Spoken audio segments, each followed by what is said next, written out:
have been talking about some of the most important things that we must be, taking care of while planning business. And now we have another very, very important panel discussion coming up. Now, this one is on the topic of content marketing strategies, unlocking the mind of customers by being relevant.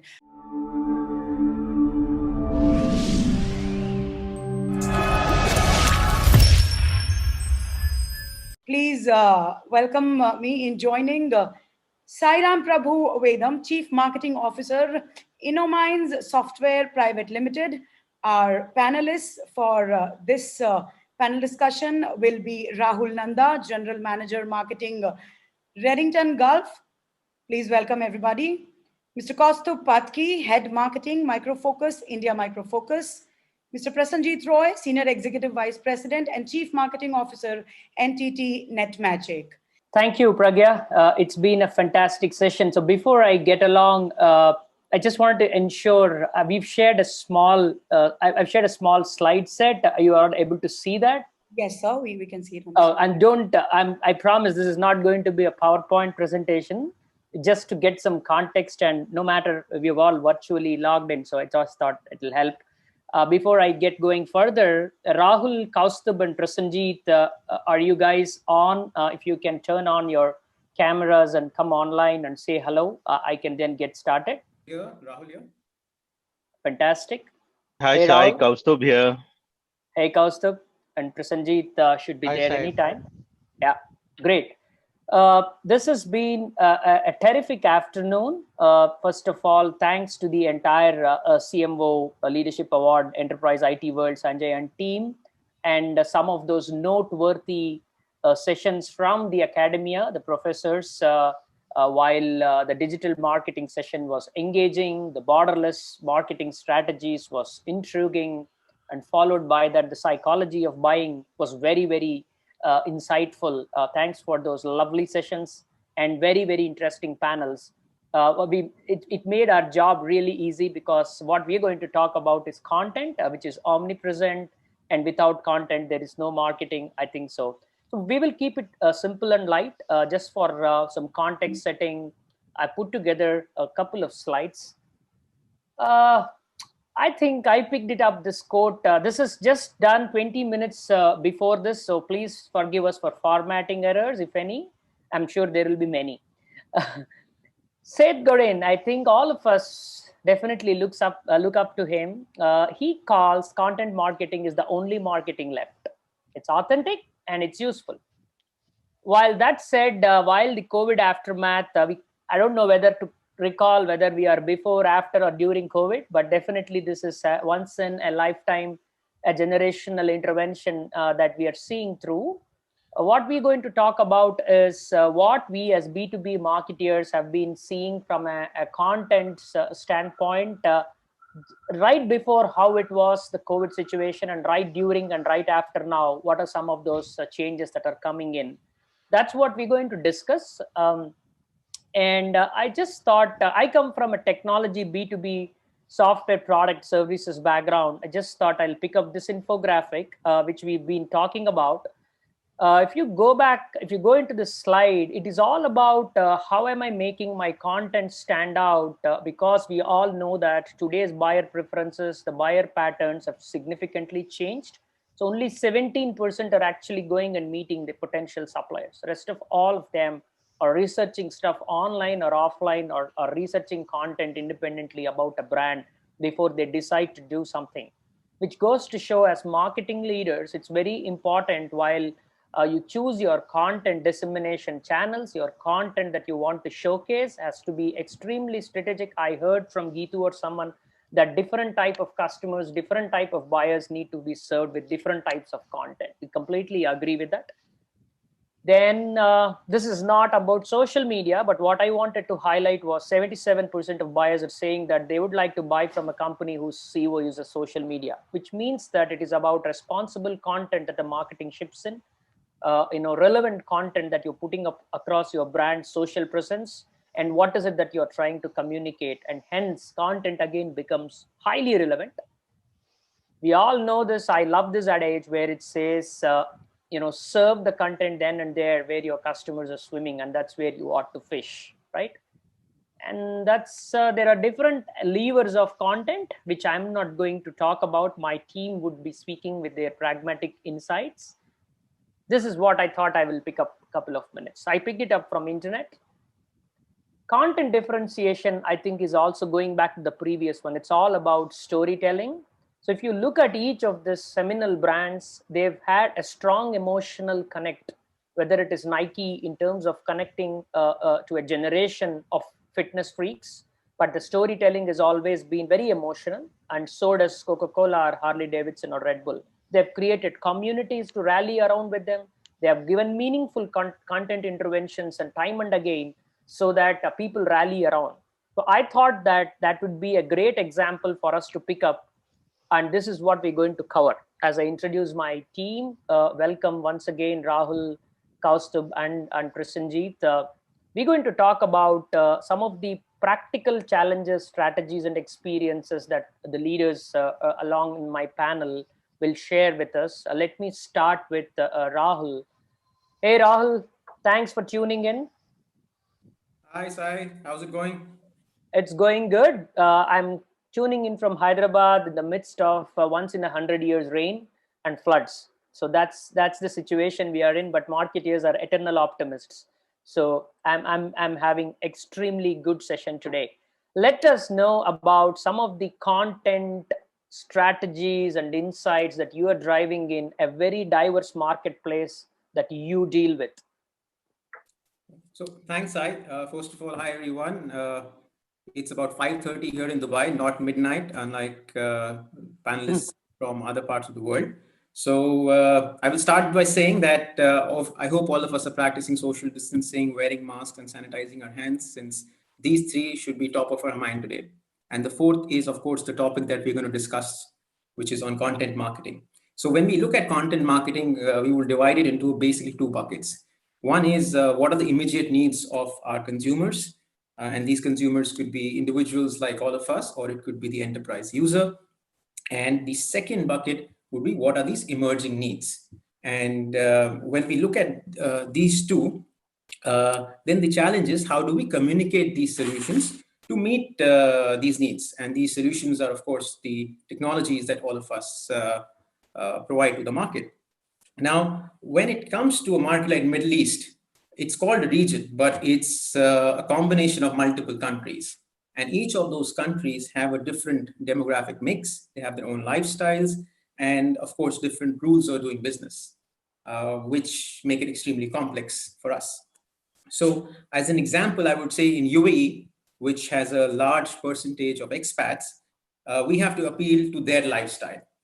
And unlike Saudi Arabia, which has a young, digital savvy Arab population, we have to connect with their thinking. So just a very basic example of mindset I would want to share here. In UAE, which is say 80-85% population is composed of expats, the thinking is that we are here for a few years and then we go back to our home countries. Now, when you have consumers with this mindset, it changes the conversation completely. And the challenge for us is how do we tune into those and into that line of thinking. So, Sai, those will be my initial remarks, and I will pass it on to you to get some inputs from the panel as well, and then we'll continue the conversation. Terrific, and we'll come back. That's a very relevant insight to start with. You're dealing with a very interesting region, quite a set of demographics to look into, and the customer buyer preferences are very different as you outlined. We will come back. Kaustubh, I understand you come from heavy bent of B2B technology market and products. What has been your experience in driving content, both from a tactical standpoint as well as content as the key strategy that you talk about? Thank you very much. First of all, very good evening, good afternoon, or that I would like to say, and I hope everyone is doing safe. Sai, in fact, what I was thinking that I just wanted to take a step back. Being in B2B marketing, and that especially technology space, the way I look at content marketing is that when you look at this B2B space, the market that we have is comparatively suddenly smaller, unlike when you look from B2C market. So basically, when we want to approach, for me, anything and everything that marketing communicates becomes content marketing. However, I am going to be communicating it. It could be through my digital marketing. It could be the face-to-face events that we do. Is it the PR, the analyst? It's all about the right communication to the right audience. Today, the biggest challenge that we see, and what you also presented, is that customers are smart. They are already researched. So it becomes imperative that when you reach out to your customer, you start thinking like a customer as to what is that he wants. And until unless you do not give what he wants, the customer just does not have the time and bandwidth to really think about it. And that's where I feel that especially when it comes to B2B marketing, approach has to be very focused. One, it can't be that you can have a particular message going to mass. It has to be a message carved out to certain kind of things, because we deal right from developers to CIOs. So the messaging has to be precise, intact. Given the current situation and the state that we are in, the time span that we have from our customers, our target audience, is very less. So I think what we need to do is that we really need to look at what we are communicating has to be precise, targeted, else this marketplace is crowded and you really need to stand out. So that's what I would like to start with, saying that Sure. anything and everything we do from a B2B marketing is actually content marketing. It's just that the way you execute is different. Right. Let me thank you. I think we will get into some insightful examples that you would want to share as well. Let me bring in Prasenjit. So Prasenjit, from your standpoint, how is the experience? How is the content playing a role in an integrated marketing and a sales enablement perspective?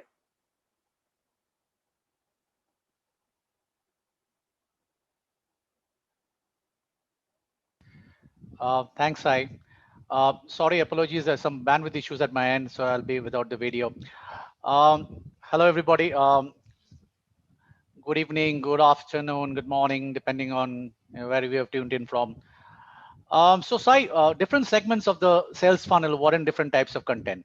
Okay, so you'll need to decide what content is appropriate for a person to receive at a given point of time. So if I look at the funnel, okay, which is basically a simplistic one, awareness, consideration, conversion. So I'm looking at, say, in the stage one, where I'm looking at basically content which will be, a guest content which will expose to the new audiences, promoting my thought leadership on the social media. I'm talking about blog posts and articles to address issues that would be of interest to the target audience. Videos that explains the concepts, okay, and they create the engagement fast. So that would be in the stage one. If I'm looking at a consideration set, which is the middle layer, then obviously I'm going to look at books and webinars, where it could be deepen the engagement. I'm looking at speaking engagement that provides more of a face-to-face interactions and offers which will identify potential new clients. If I'm looking at a segment which is the conversion one, okay, then I need to look at more of assets, which are battle cards, more of testimonials, case studies, referenceability. All this comes in, which helps in the conversion, okay, and maybe personal interactions that will have a solution to the client's own problem. So, but the key thing is on the strategic front, okay, what are the strategic initiatives one needs to take to tweak this as one goes along? For example, if you're talking about the video content, okay, we have seen over the years and more so recent times that the span of any particular viewer is decreasing day by day, the goldfish syndrome. So you need to have a very short format, maybe teaser videos that triggers the interest buds. How do you play the community build-up? How do you play the social angle? You use the microbloggers as influencers, okay, be it on your blogs or online publications. The other thing that has come to of great use to us is when we develop the content or the proposition marketing. So we have an interplay with the ecosystem partners. So we work with a lot of ecosystem partners like the hyperscalers, OEMs, or HCIs. And when we articulate the joint value proposition, what we bring on the market and how is going to be a benefit to the user segment, that generates a lot of interest and trigger. Then the blend of native advertisement, okay, blended content that augments the reader's experience. which helps to build your credibility, increase awareness, and mind share, helps to gain the mind share. And lastly, I think, Sai, the entire play on content syndication on leading media sites, okay, which is basically a repository of rich content library, which helps to have a very deep dive into the subject. And I've seen quite a bit of traction coming from serious buyers who really want to know more about it. One, about the context, and second, what we are offering. Lastly, I would like to leave this point behind. The challenges that we see on this front is when you're looking at the new age buyer journey, okay, how do you create content which is meted out in the post-purchase phase that will trigger the loyalty loop, okay, thereby initiating the journey of transforming our loyal customers and thereby into brand advocates. I think that is the puzzle that we need to look at, and if we can crack that, I think we are going to hit it big, Rich. Thank you. Fantastic. Thank you. I just wanted to add, I think that is precisely where I was coming. This is the age of co-creation, right? If you're looking at platformization in the technology world, you are actually, your marketing personas are changed. It is to developers, it is to freelancers, it is to open source committers, and then it is to the regular ecosystem. So that's where I think, while we all know the conventional analyst relations, analyst strategies, and potholes that we spoke about, the age is also about micro influencers and nano influencers. And then there are this crowdsourced analyst firms who are coming, like the G2 Crowds and Trust Radius and Pacteras. The models have been completely changed. So it is about user reviews, right even before the product takes off, to the concurrent user reviews, which I go and see before I choose to buy a platform or a product. Or you want to engage an entire developer ecosystem by doing hackathons, by doing innovative stuff, which are all co-creating to showcase the power. I think it's all about user-generated content, which is a very important marketing mix for today's leaders, at least from the world that I come from. So let me go back to Rahul. So Rahul, in your region, which is as diverse as what you outlined, are there any examples that you can pick about on how you had to change your content mix so that it is in tune to the target that you were looking at? Sure. So again, I'll pick up the two biggest markets in the region, UAE and Saudi Arabia. So as we know, lockdown started, people started working from home, learning from home. And then when this learning from home happened, a lot of consumers never thought of upgrading their laptops. Laptops were like washing machines, you can say. You don't replace them until you break them. So, but when this entire thing started, it was important. There was a need for better connectivity. Not just your bandwidth, but on your machines as well. That's when in the UAE, we thought that we could probably use expat moms who are kind of teaching the children online. So that will connect better with the audience here. And that's something that worked for us. Whereas in Saudi Arabia, another trend that came up with the lockdown was a lot of people started printing at home. So suddenly there was a need for cartridges, ink cartridges, and there are a lot of parallel cartridges also available in the market, which might not be good for a printer. And this is something you want to inform the audience. Now, considering the audience there, as I mentioned, is young and digital savvy. So we worked with a certain influencer who appealed to this generation. And he kind of taught them that how to identify the right genuine cartridges for your printers. So those are a couple of examples that we've utilized, and that helped us create content. And of course, that got us the expected actions. Terrific. It actually covered, you've leveraged app influencers. You also leveraged an innovative way of doing it, and you were able to navigate the lockdown situation, and you were attuned to that. So that's as insightful as it could get. Kaustubh, would you have a couple of examples that you can tell about, a little bit pre-COVID and maybe during the COVID, how has been the navigation of your marketing mix and content? So, Sai, this reminds me of a tagline which was one of the telecom service provider sometime back, where they said that, what are the now important factors for a human is Hawa, Pani, and network. With COVID, it happened Hawa, Pani, network, and digital social marketing. We got into COVID, and anything and everything has now become digital social, and this is going to be the way ahead. We can't ignore the fact that even if the recovery time from COVID is going to be, let's say, even 6 to 8 months, but this is something that people have found very effective, and that's what we tried to leverage. We were in a situation where, again, we wanted to reach out in the given situation. How can a customer really progress? A company couldn't shut their operations. They had to ensure that business goes on. So the key thing was that how could we help them, in their digital transformation journey. So that's what we leveraged. Virtual platform was the thing that we leveraged. One second thing, what we also thought was that the messaging and whom we should talk to. So what we did was that while we created this virtual platform and we called it Business Continuity Dialogue, what we did was that we were trying to tell our customers is that, look, come, we know that the current situation is such that you really need to keep your lights on. So let's help you in your digital transformation journey. Digital transformation has become the core to your business. Any and every business is now becoming digital transformation. And if you have to survive and move ahead, you have to be an organization who can turn into smart digital organization. So that was what the messaging that we had to get to our customers. And what we did was that, not that we had, we tied up with one of the key, leading analysts who said that, okay, how things are going to change. And that's where we said that if you have to tide with the change, this is how we can help you. And we had a messaging right from the users to the CIOs to industry specific things. At the same time, what we also did was that tried and go beyond our messaging of technology, and we did a session, something called as Women in Technology, and we tried to touch that diversity fact that, how has life changed or how has life improved for a woman who's working and managing her house, but now she gets an opportunity to be home and do everything. So I feel that digital virtual is the way ahead, and that comes as a solution.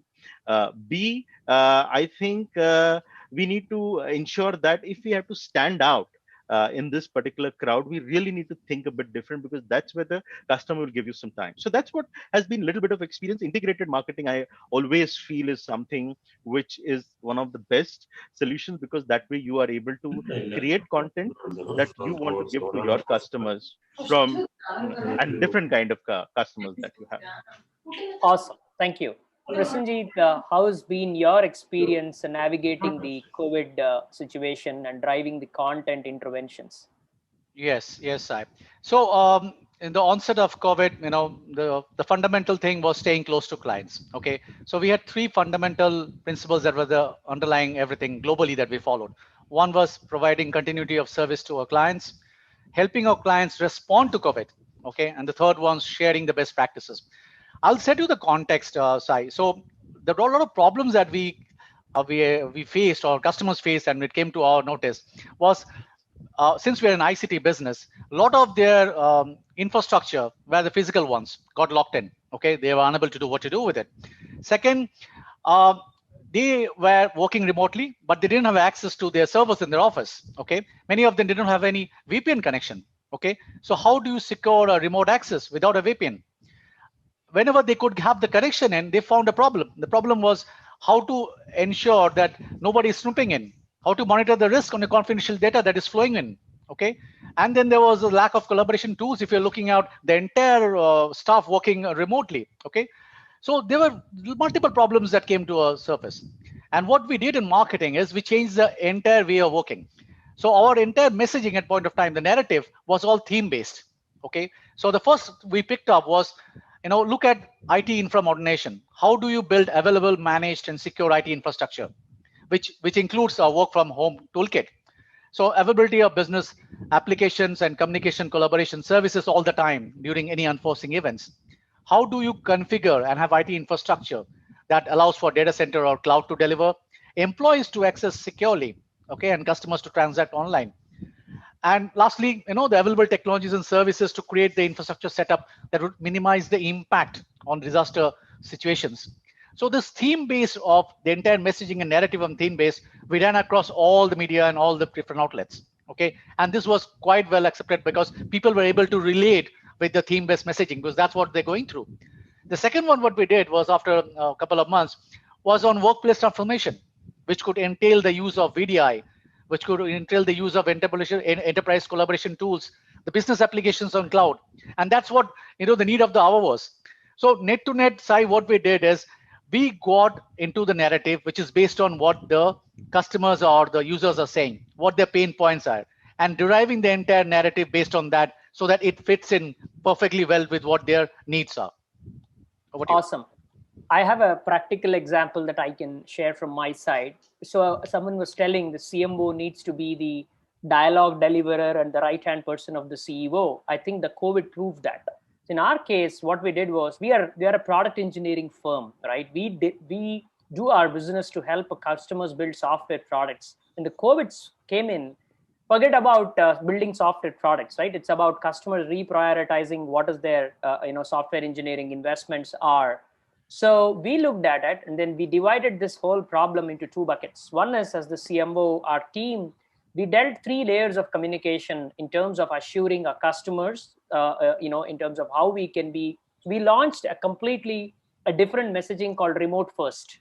When people were talking about AI first and digital first, we said it is remote first. Remote first is remote first employees, remote first infrastructure, remote first technologies that can come handy to you to help your business stay afloat and stay grow. So we put in technologies like conversational AI, facial authentication systems, which is important for contactless. So we built an entire suite of contactless solutions that we were already having, remote device management solutions. So we bucketed that and we sent back those to our customers telling that here are some of the remote first solutions that we have that could be ISV'd with you, that could be white labeled with you, or we do a lot of AI analytics. So we sort of told that we can do physical identity management integration when your employees are coming back, rightful access, workplace transformation, all this from a software side, just like Prasenjit said, from the infrastructure side. So what happened was the narrative changed. First of all, our customers got reassured that here is a technology partner that I can rely upon to navigate this whole crisis. The second thing, it is not just staying afloat. We started seeing incrementally new business because we said, here is how you can become remote first and your end customers can become remote first. So that entire narrative, which means that marketing had to redo the content, redo the positioning, redo the messaging, and then hold the fort together. And it has been a fabulous experience. So I actually echo with Geetu, I believe.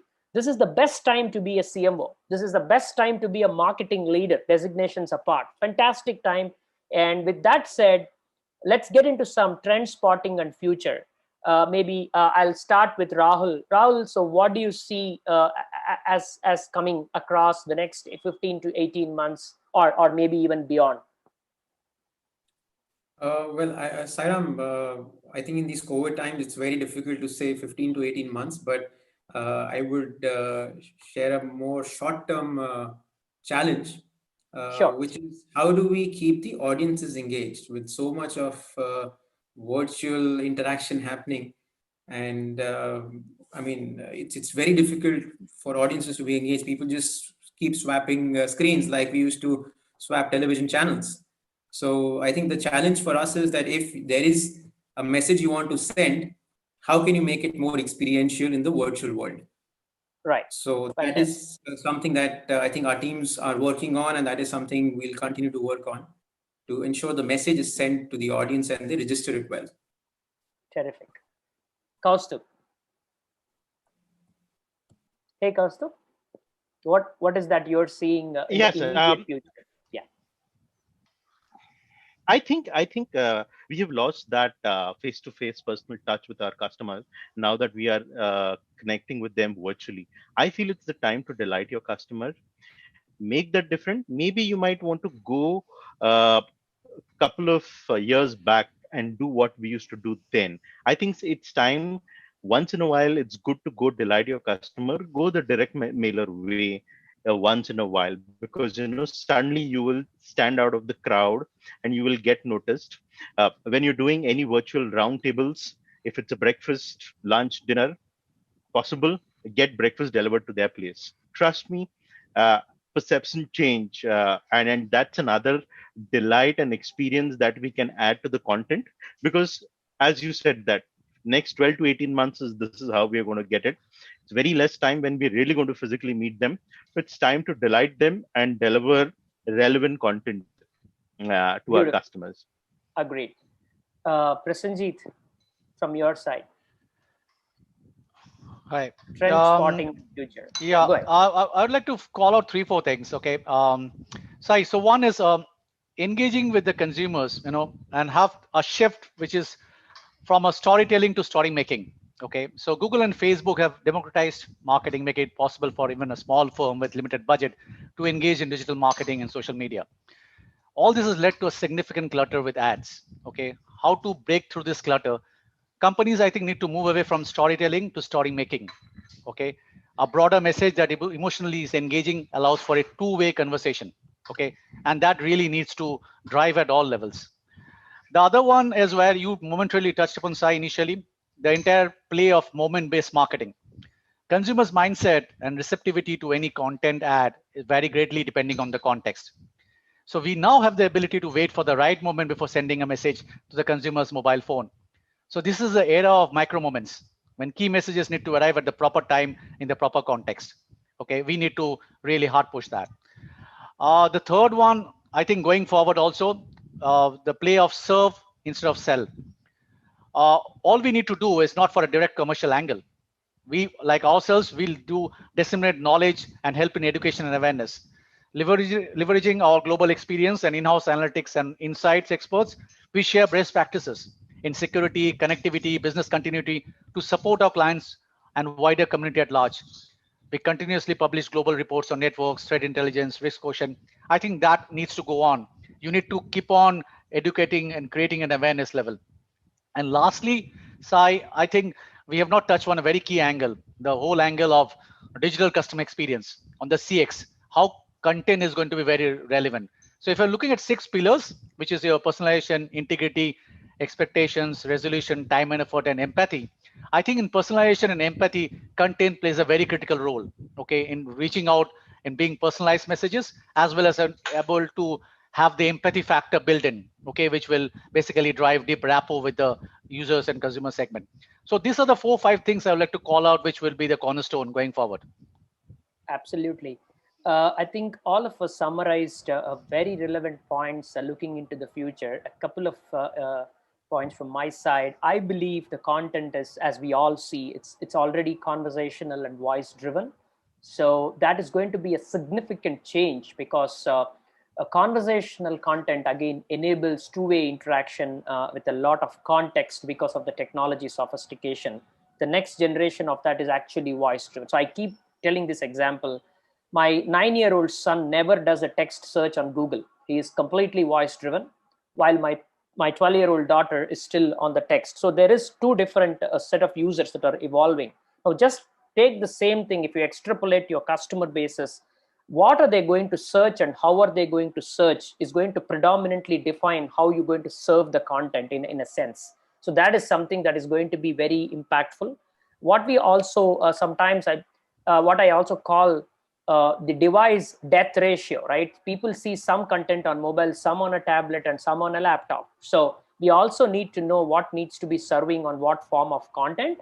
While short form of content is definitely engaging, authentic long form of content, we saw that in our experience is relevant. Like if you put a real authentic white paper or a report, people had actually some good time to read that through, rather than probably some time ago where they just moved it to a trash folder. So authentic content will win over everything. And the last is also, now we have a lot of technology sophistication to make it vernacularly possible. So you can serve to multiple languages at one click with more hyper personalized content that can brew in, whether it is B2B or B2C. So I think that's going to be a future trend in my view. Summary content remains the king. It will remain the king. And there's no better time than to be a marketeer than now. Thank you so very much. It has been a fantastic session. And more importantly, collectively, we four have learned from all of you. On behalf of our panel, we would like to thank Sanjay and team for pulling this off And thank you, everyone. Stay safe, and many congratulations for all the award winners. Thank you. Thank you. Thank you, Sai. Thanks, everybody. Thank you. Thank you, Sai. Thank you, guys. Thank you, Thank Rahul you. sir. Bye. Thanks, sir. And thank you, Patki sir. I think we have had some really interesting, informative, and amazing sessions and discussions today, which definitely is going to be proving to be very, very needful and helpful in the times to come.